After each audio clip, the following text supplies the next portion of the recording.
আসসালামাইকুম, সবাই কেমন আছেন? অনেক দিন পর আমার ভয়েসে একটা ভিডিও দিব আপনাদের মাঝে।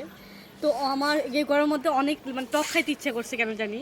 তো যেহেতু আমার গাছে অনেক লেবু আছে, এই কারণে ভাবলাম যে আজকে একটু লেবুর পিনিক করে খাই। তো এইটা কয়েকদিন আগে অনেক ফেসবুকে অনেক ভাইরাল ছিল। তো ভাবলাম যে একটু লেবুর পিনিক করে খাই, আপনাদের মাঝে শেয়ারও করব যারা মুখে পানি আসার জন্য খাবারগুলো দরকার, এই জিনিসটা দেখাবো আজকে। এটা দিব না কি?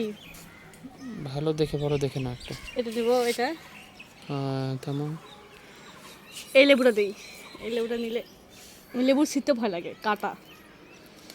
আগে এটা টেস্ট করব যে এটা কেমন, তারপর যদি ভালো লাগে তবে আরও বেশি নেব। এটা খুব খাইতে ইচ্ছে করছে, আগে টেস্ট করি কেমন।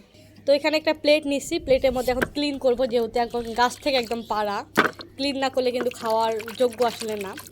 তো এইটা হচ্ছে কোনো সার, কোনো ওষুধ ছাড়া কিন্তু এই লেবুটা তৈরি আমাদের গাছের। আম্মু, তুমি লেবুর পিনিক খাবে? আচ্ছা, এখন তৈরি করবো আমরা। নাও নাও, আমার জামাই এখানে করতেছে, ওর মানে ফেসটা নিতে বারণ করতেছে, এই কারণে নিতে পারতেছে না। যাই হোক, সুন্দর করে কাটবা, যে টেস্টি লাগে অনেক।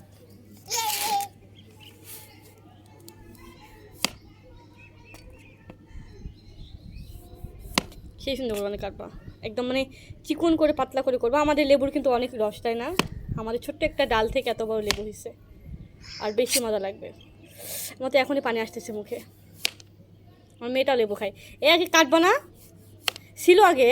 না না, ছিল ছিল। না, ছিল আমি না, কিন্তু ছিল একবারই না। মুখে দিয়ে খাবো। ছিল না পাগল, এভাবে খায়? না না ছিল না। ওয়াও, ওয়াও, খাবো? হ্যাঁ খাবো, আমরা খাবো। আচ্ছা, আমি খাবো। হুম, এটা কি?